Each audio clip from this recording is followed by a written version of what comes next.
Hello brothers and sisters, I'm making a fish dish. It's mackerel with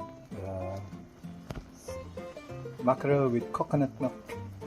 I started boiling the coconut. I put some ginger, onion, and I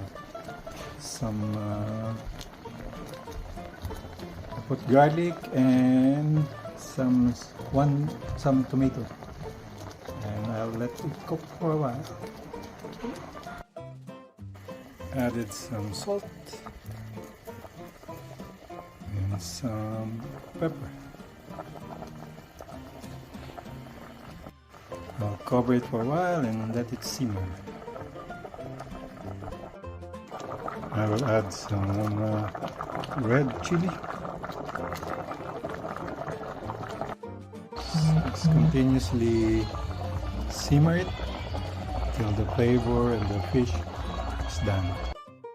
Put some more coconut milk and some green onions. Should be done shortly. Yummy! That's our mackerel with coconut milk.